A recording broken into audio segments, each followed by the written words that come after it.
नमस्कार दोस्तों, study classes में आपका स्वागत है। मैं हूं अजय मेहरोत्रा। हम लोग अपने इस सेशन में कक्षा 10 के एनसीईआरटी पाठ्यक्रम पर आधारित पॉलिनॉमियल्स यानी बहुपद की चर्चा करेंगे। बहुपद क्या हैं, बहुपद के शून्यक क्या हैं, बहुपद के हल क्या हो सकते हैं, इनकी चर्चा करेंगे। और इसी क्रम में रैखिक बहुपद क्या होते हैं, द्विघातीय बहुपद क्या होते हैं, यानी पॉलिनॉमियल्स कौन कौन से हो सकते हैं, लीनियर पॉलिनॉमियल क्या है, लीनियर पॉलिनॉमियल यानी रैखिक बहुपद, क्वाड्रेटिक पॉलिनॉमियल यानी द्विघातीय बहुपद, क्यूबिक पॉलिनॉमियल यानी त्रिघातीय बहुपद। इसी प्रकार से आगे भी बाई क्वाड्रेटिक और आगे भी हो सकते हैं। तो वास्तव में बहुपद क्या है? बहुपद माने जिनमें बहुत से पद हों। अगर कोई एक चर लिखा हुआ है और उस चर में घातें दी हुई हैं और कई पद दिए हुए हैं तो ये बहुपद कहलाता है। बहुपद को वास्तव में हम इस प्रकार से लिख सकते हैं Px = a0 a1x a2x² a3x³ a4x⁴ and so on. ये जो लिखा हुआ है ये एक बहुपद हो सकता है और यहाँ पर हम लिख सकते हैं anx⁴n। इस प्रकार से अगर हम देखें तो a0 x पावर कुछ नहीं लिखा है और जहाँ x की कोई घात नहीं होती वहाँ x की 0 घात पड़ी जाती है। तो इस प्रकार से ये एक बहुपद लिखा हुआ है, पॉलिनॉमियल्स लिखा हुआ है। इधर हम इसको px लिखते हैं, आगे हम इसी को y पढ़ लेंगे, जबकि n घात का ये बहुपद है। n घात का बहुपद क्यों है? किसी पॉलिनॉमियल में जितनी अधिकतम घात हो सकती है चर की, उसे ही हम उस चर की या उस बहुपद की घात कहते हैं। किसी चर की जो अधिकतम घात होती है, यहाँ पर x की अधिकतम घात n है, इसलिए इसको हम n घात का बहुपद कहेंगे। अगर अधिकतम घात 2 होती तो 2 घात का बहुपद होता, अधिकतम घात 1 होती तो 1 घात का बहुपद होता। और इसी प्रकार से हम आगे भी कह सकते हैं। जैसे मान लीजिए कि Px लिखा होता 4x⁻3, तो 4x⁻3 ये 1 घात का बहुपद हो जाएगा और इसे ही हम रैखिक बहुपद कह सकते हैं या लीनियर पॉलिनॉमियल कह सकते हैं। तो ये लीनियर पॉलिनॉमियल हुआ।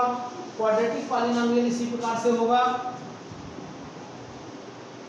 3x² + 6x + 2। तो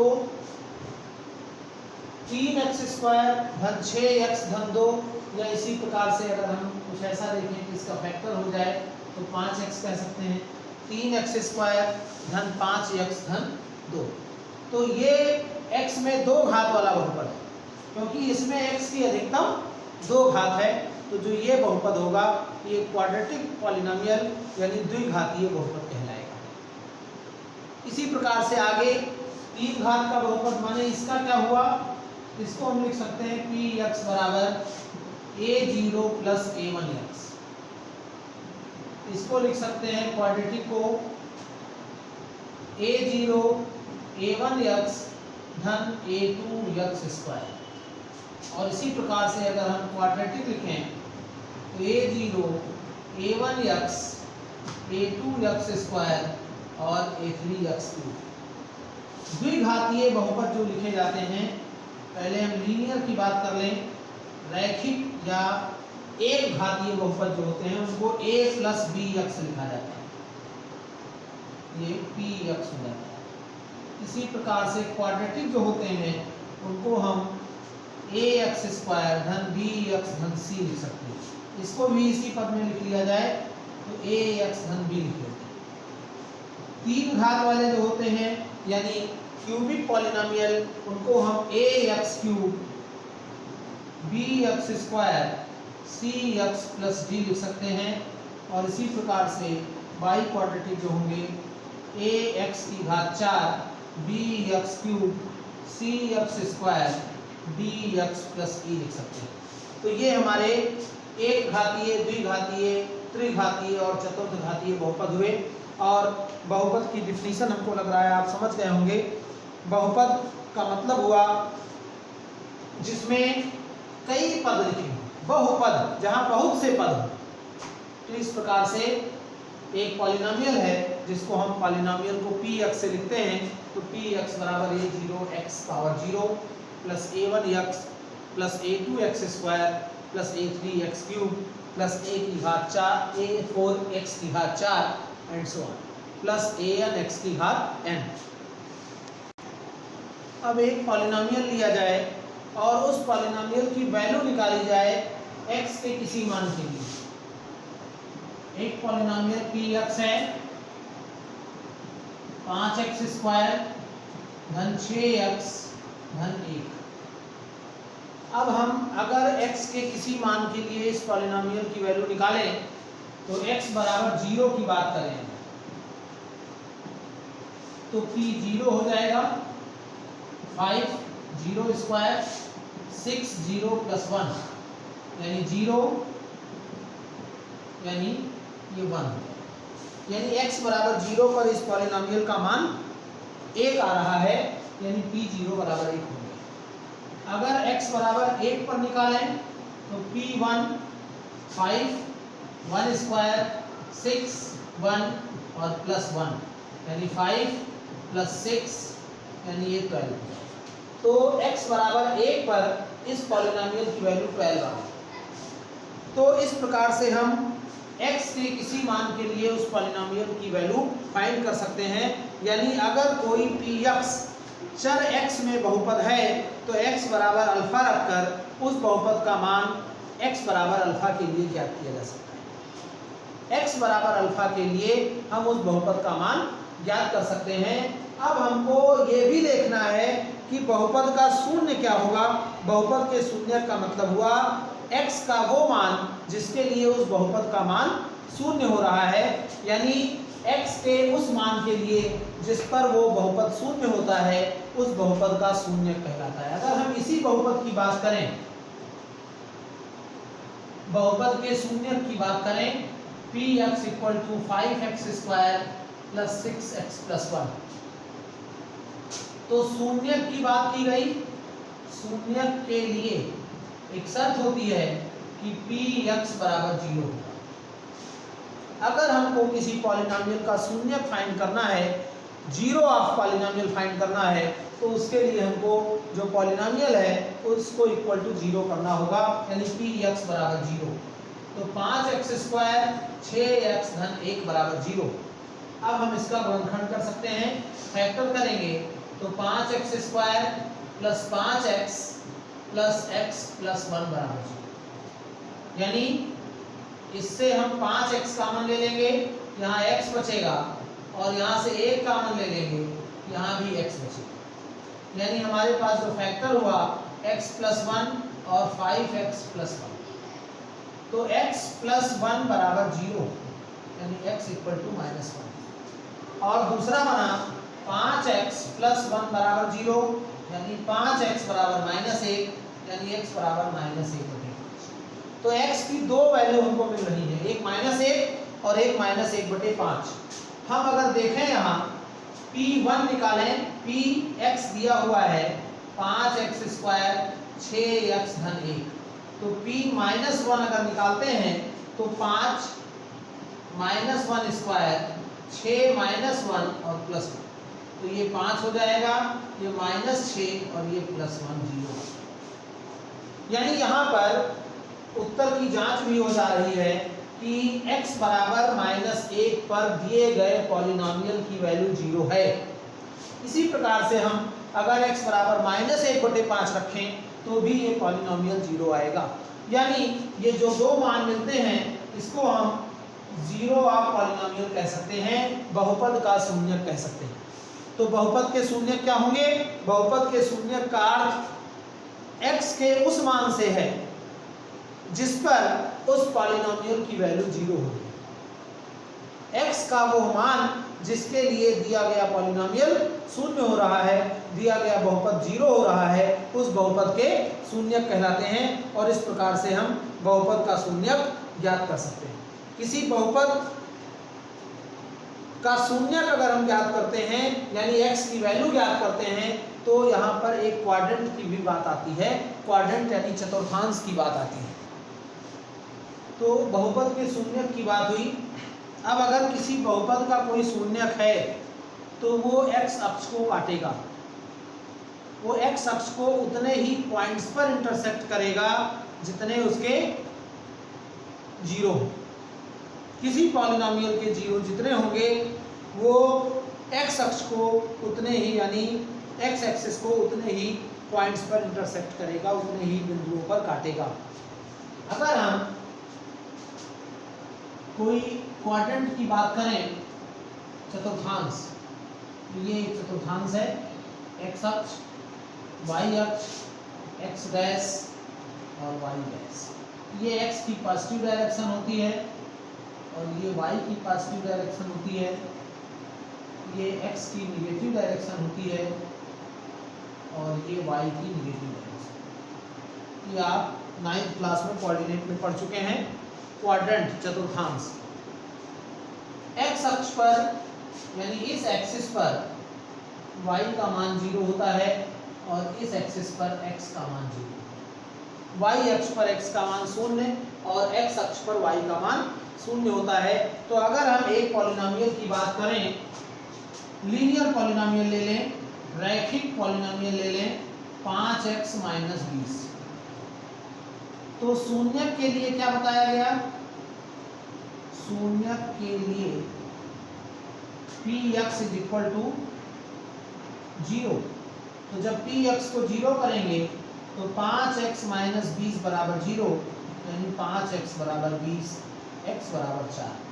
x का एक मान हमको मिलता है 4। यानी जो ये क्वाड्रेंट होगा, इस क्वाड्रेंट में अगर हम ये पॉलिनोमियल खींच रहे हैं, इस बहुपद को खींच रहे हैं, इसकी लाइन खींच रहे हैं, रैखिक पॉलिनोमियल है, ये एक पदी बहुपद है, तो एक घातीय बहुपद है, तो ये x अक्ष को केवल एक बिंदु पर इंटरसेक्ट करेगा।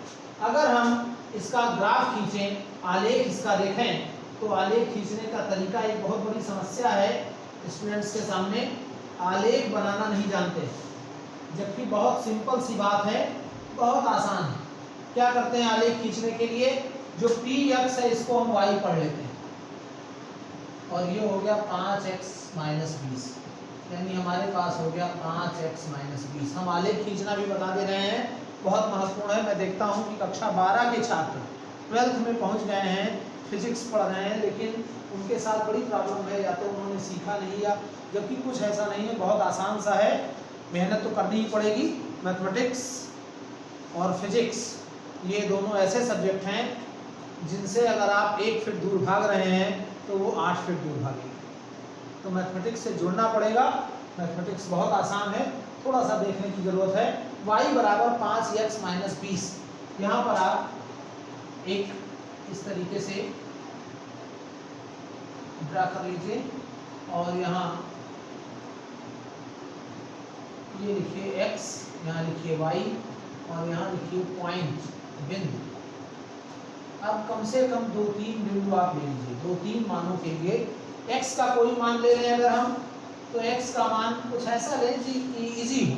जैसे x = अगर हम 4 ही ले रहे हैं, यहाँ देखिए 4 है तो हम 4 ही ले लेते हैं। x = 4 पर अगर हम y का मान निकालते हैं तो 0 आएगा।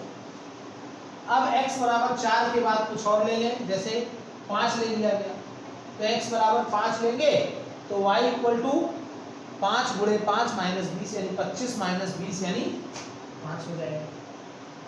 6 लेंगे तो 6 × 5 = 30 - 20 यानी 10 हो जाएगा। तो हमारे पास बिंदु क्या मिला? 4 0। इसको A पढ़ लीजिए, 5 5 इसको B पढ़ लीजिए और 6 10 इसको C। अब यहाँ हम देखते हैं कि ये तीनों पॉइंट्स पॉजिटिव हैं, यानी x भी धनात्मक है, y भी धनात्मक है, ऋणात्मक भी हो सकता है। तो हम यहाँ क्वाड्रेंट हमने बताया था, ये फर्स्ट है, प्लस प्लस होगा, सेकंड है यहाँ माइनस प्लस होगा, ये थर्ड है यहाँ दोनों माइनस होता है यानी x भी माइनस और y भी माइनस, और ये फोर्थ है यहाँ पर x प्लस है y माइनस। यहाँ पर चूंकि तीनों पॉइंट्स पॉजिटिव हैं, पहला पॉइंट जो है यानी a जो है वो x 4 है y 0 है, y 0 x एक्सिस पर ही होता है, x का मान 4 है तो हम सपोज दैट कि यहाँ पर 4 आ रहा है तो हमारा ये पॉइंट जो हो गया वो a हो गया। दूसरा 5 5 है, ये 4 है तो हम यहाँ 5 ले सकते हैं यानी ये पॉइंट हमारा b हो जाएगा। और ये तीसरा 6 10 है तो 6 यहाँ अगर हम ले लें तो कुल मिला के 10 यहाँ मान सकते हैं यानी कुल मिला के ये c।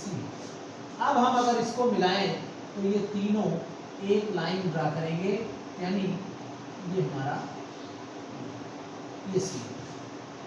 तो ये जो पॉलिनोमियल हमने खींचा है यानी जो एक लाइन खींची है, ये अगर हम चाहे जितना इधर और चाहे जितना उधर बढ़ा दें, ये x एक्सिस को केवल एक बिंदु पर प्रतिच्छेदित कर रहा है और वो पॉइंट क्या है, a है जिसको हम 4 0 पढ़ रहे हैं। यानी x का मान 4 है और y का मान 0 है, तो जो ये पॉइंट है यही इस पॉलिनोमियल का शून्यक यानी बहुपद का शून्यक कहलाएगा। x बराबर 4 इस बहुपद का शून्यक। यहाँ पर एक बात ये भी स्पष्ट होती है कि बहुपद का शून्यक है ये, तो ये x एक्सिस को केवल एक बिंदु पर प्रतिच्छेदित कर रहा है। क्यों? क्योंकि x का केवल एक मान है, x का केवल एक मान ऐसा है जिसके लिए पॉलिनोमियल की वैल्यू 0 है, बहुपद का मान 0 है। तो x के केवल एक मान के लिए बहुपद का मान 0 है, इसलिए हमको जो x पॉलिनोमियल के लिए 0 मिलेगा वो केवल एक 0 होगा and which is x equal to 4। x बराबर 4 पर पॉलिनोमियल 0 होगा। अब अगर कोई दो बिंदुओं पर प्रतिच्छेदित कर रहा है तो उसके दो शून्य, यानी x एक्सिस को किसी पॉलिनोमियल को ड्रा करने पर, उसका आलेख खींचने पर, बहुपद का आलेख खींचने पर उस पॉलिनोमियल का जो भी आलेख है वो x एक्सिस को जितने बिंदुओं पर प्रतिच्छेदित करेगा उसके उतने ही शून्यक होंगे। ये बहुपद के शून्यक की बात हुई। और आज की जो पहली एक्सरसाइज है वो कुछ इसी पर आधारित है। जैसे मान लीजिए कि ये एक है, तो यहाँ दो बिंदुओं पर ये इंटरसेक्ट कर रहा है x एक्सिस को दो बिंदुओं पर इंटरसेक्ट कर रहा है, इसलिए इसके शून्यक क्या हो जाएंगे, 2 हो जाएंगे। अगर कुछ हम इस प्रकार से खींच देते तो यहाँ पर 3 बिंदुओं पर इंटरसेक्ट कर रहा है, तो x एक्सिस को 3 बिंदुओं पर इंटरसेक्ट कर रहा है, इसलिए 3 शून्यक हो जाएंगे। और इसी प्रकार से अगर हम और ड्रा करें, सपोज दैट कि ये है, तो यहाँ ये x एक्सिस को कहीं भी इंटरसेक्ट नहीं कर रहा है, इसलिए x एक्सिस के यानी x एक्सिस को कहीं भी इंटरसेक्ट नहीं कर रहा है, यानी x का कोई भी मान नहीं होगा जिसके लिए ये पॉलिनोमियल 0 हो, यानी इस पॉलिनोमियल का कोई शून्यक नहीं होगा। तो बहुपद के शून्यक की बात हुई। इसी क्रम में अगर हम और भी देखें कुछ क्वेश्चन, कोई क्वेश्चन ले लेते हैं। एक पॉलिनोमियल दिया है 2x माइनस 8, तो px बराबर 0। क्यों 0? क्योंकि शून्यक के लिए ये शर्त होती है, शून्यक के लिए px बराबर 0 होता है, यानी 2x माइनस 8 इक्वल टू 0, तो 2x equal to 8, x equal to 8/2 यानी 4, यानी x बराबर 4 पर ये पॉलिनोमियल 0 होगा, यानी इस बहुपद के लिए x बराबर 4 इसका शून्यक कहलाएगा। अगर इसका भी हम ग्राफ देखें तो आलेख खींचने के लिए उसी प्रकार से कुछ पॉइंट्स हमको लेने पड़ेंगे। इसको हम y पढ़ लेते हैं, y equal to 2x minus 8, x हो गया, और यहाँ हम ले लेते हैं पॉइंट्स यानी बिंदु, और कम से कम 2-3 आप ले लीजिए, 2 कम से कम होंगे तभी लाइन ड्रा की जा सकती है। तो अगर हम x का कोई मान, पहले x लिख लीजिए फिर y लिख लीजिए, x को 0 रखते हैं तो y माइनस 1 आएगा, यानी पॉइंट हो गया 0 माइनस 1। और जब x को 4 रखते हैं तो y 0 आएगा, यानी पॉइंट हो गया 4 0। और तीसरा कोई भी बिंदु ले लीजिए, 2 ले लें अगर, तो 2 रखेंगे तो 4 माइनस 8 यानी माइनस 4 हो गया, 2 माइनस 4। अब अगर हम इसको ड्रा करेंगे तो x y, हमको ये माइनस मिल रहा है 0 माइनस 8, यानी x 0 है, y माइनस 8 है, तो निश्चित रूप से ये y की माइनस डायरेक्शन में होगा, यानी कहीं यहाँ होगा। इसको हम a पढ़ सकते हैं। 4 0 है, x की वैल्यू 4 है, y की वैल्यू 0 है, और 2 माइनस 4 है, तो 2 माइनस 4 कहाँ मिलेगा, x की वैल्यू माइनस 4 और x की वैल्यू 2 और y की वैल्यू माइनस 4। इसको हमने 8 पढ़ा था, तो निश्चित रूप से यहाँ कहीं होगा, और इस प्रकार से ये हमारा मान मिल जाएगा। अगर हम एक लाइन ड्रा करते हैं, यानी इनको मिलाते हैं, तो इस तरीके से हमारा यहाँ पर ये B हो जाता है, ये C हो गया, और ये A। तो ये जो लाइन है, आप इसको चाहे जितना आगे तक बढ़ाएं, ये x एक्सिस को केवल और केवल एक बिंदु C पर इंटरसेक्ट करेगी। तो चूंकि इसका जो आलेख खींचा गया वो x एक्सिस को केवल एक बिंदु पर ही प्रतिच्छेदित कर रही है, इसलिए इसका एक ही शून्यक होगा, यानी x इक्वल टू 4 इसका एक शून्यक हो जाएगा। तो इस प्रकार से हम किसी पॉलिनोमियल का शून्यक फाइंड कर सकते हैं। अगर क्वाड्रेटिक पॉलिनोमियल है, द्विघातीय बहुपद है, तो उसके 2 शून्यक, त्रिघातीय बहुपद है तो उसके 3 शून्यक होंगे। घात की बात हम कर चुके हैं, एक घातीय, द्विघातीय, त्रिघातीय। एक घातीय माने जहां पर x की यानी चर की अधिकतम घात 1 हो, द्विघातीय यानी जहां पर x की अधिकतम घात 2 हो, और इसी प्रकार से त्रिघातीय यानी जहां पर x की अधिकतम घात 3 हो। तो इस प्रकार से ये बहुपद की बात हुई। और बहुपद क्या होते हैं, बहुपद के शून्यक क्या हैं, बहुपद और बहुपद के शून्यक का विशेष महत्व है। बिना बहुपद को जाने हम इस पॉलिनोमियल्स की एक्सरसाइज को या बहुपद के इस चैप्टर को सरल नहीं कर सकते हैं, और परीक्षा में इससे प्रश्न भी पूछे जाते हैं। इसी पर आधारित एक चैप्टर आपको और पढ़ना है, द्विघात समीकरण। द्विघात समीकरण, बहुपद अगर आप ठीक से पढ़ लेते हैं तो द्विघात समीकरण भी आप ठीक से कर पाएंगे। द्विघात समीकरण वास्तव में 2 घातों वाले बहुपद हो जाते हैं, क्वाड्रेटिक पॉलिनोमियल्स।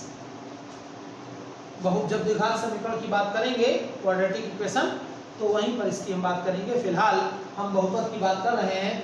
तो अगर कोई पॉलिनोमियल दिया है तो उसको हम इक्वल टू 0 लिखकर उस पॉलिनोमियल का शून्यक फाइंड कर सकते हैं।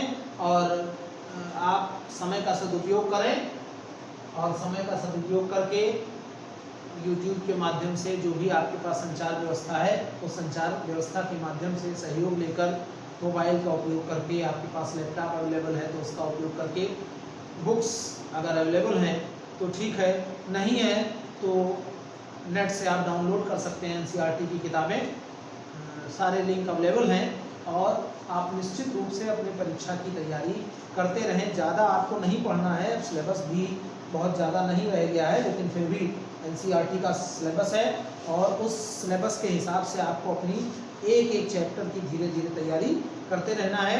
15 चैप्टर आपके कोर्स में है। हमने कोऑर्डिनेट पढ़ा दिया है, अर्थमेटिक प्रोग्रेशन यानी समांतर श्रेणी भी पढ़ा दिया है, बहुपद हम पढ़ा रहे हैं। इसी प्रकार आगे हम धीरे धीरे करके आपको सारे चैप्टर पढ़ा देंगे, और आपको पूरा कंटेंट अवेलेबल करा दिया जाएगा। NCERT के हिसाब से आपकी जो परीक्षा का सिलेबस है, या परीक्षा के जो नेक्स्ट कमिंग एग्जामिनेशंस हैं उसके जो पेपर्स हैं, उसमें कौन से क्वेश्चंस कैसे पूछे जाएंगे, इस तरीके की भी व्यवस्था हम इस चैनल पर करेंगे। तो आप जो है हमारे चैनल को सब्सक्राइब कर लीजिए। अगर अभी तक आपने सब्सक्राइब नहीं किया है तो सब्सक्राइब कर लीजिए, ताकि आपको आने वाले वीडियोस के नोटिफिकेशन मिलते रहें और आप उसका बेहतर लाभ ले पाएँ। अगर आपको हमारे जो कंटेंट हैं, जो हमारा तरीका है वो अच्छा लग रहा है, समझ में आ रहा है, तो हमारे वीडियो को लाइक कर दीजिए, शेयर कर दीजिए, ताकि ज़्यादा से ज़्यादा लोगों को इसका लाभ मिल सके। इस समय लॉकडाउन का माहौल चल रहा है, कोविड-19 से पूरा विश्व प्रभावित है और उसी क्रम में भारत भी प्रभावित है। हम सभी लोग घरों पर ही रह रहे हैं, कोई काम हमारे पास नहीं है, केवल सोना है, खाना है और अगर आप चाहें तो पढ़ना है। तो मुझे ऐसा लगता है कि आप पढ़ के अपने समय का सदुपयोग कर सकते हैं। यद्यपि पढ़ने के लिए थोड़ी सी समस्या हो सकती है, हमारे पास डेटा प्रॉब्लम है या और भी जो अलग अलग लोगों की अलग अलग समस्याएं हैं, लेकिन उनसे जूझते हुए थोड़ा सा इधर उधर करके किसी तरीके से टाइम निकाल कर हम संचार माध्यमों का उपयोग करके, यूट्यूब का उपयोग करके, यूट्यूब पर तमाम सारे कंटेंट अवेलेबल हैं, आप इनका उपयोग करके पढ़ सकते हैं। हमारे चैनल पर भी अधिकांश कंटेंट आपको मिल जाएंगे और कुछ मिल गए हैं, और बाकी जो लगभग हमने तीसरा चैप्टर ये हम पढ़ा रहे हैं बहुपद, यानी 20% हमने पढ़ा दिया है, यानी 14 नंबर का काम आपका हो गया गणित का। अगर बोर्ड परीक्षा के दृष्टिकोण से देखें तो 14 से 15 नंबर 16 नंबर का काम आपका ये पॉलिनॉमियल ख़त्म होते होते हो जाएगा। तो इस तरीके से आप अच्छा कर सकते हैं, कोई प्रॉब्लम नहीं है। और आप कमेंट में फीडबैक दीजिए, आपको अगर कुछ प्रॉब्लम हो रही है तो आप अपनी प्रॉब्लम बताइए, हम नेक्स्ट वीडियो में प्रयास करेंगे कि आपकी उस प्रॉब्लम को सॉल्व करने का प्रयास करें। जितना मुझसे हो सकेगा मैं करने का प्रयास करूंगा। तो मेरे चैनल को आप सब्सक्राइब कर लीजिए, study classes bye Ajay Mehrotra, ताकि आपको नए नए वीडियोस के नोटिफिकेशन मिलते रहें और आप उनका लाभ बेहतर तरीके से ले पाएँ। लाइक और शेयर अवश्य कर दीजिए ताकि ज़्यादा से ज़्यादा स्टूडेंट्स को इसका लाभ मिल सके। तो आज हमने पॉलिनॉमियल की चर्चा की और आपका जो पहली एक्सरसाइज है वो इसी पर बेस्ड है, इसको आप करें। और फिर हम कल नेक्स्ट वीडियो में, जो आने वाला वीडियो होगा, उसमें क्वाड्रेटिक पॉलिनॉमियल यानी द्विघातीय बहुपद की चर्चा करेंगे। तो चैनल पर बने रहने के लिए धन्यवाद।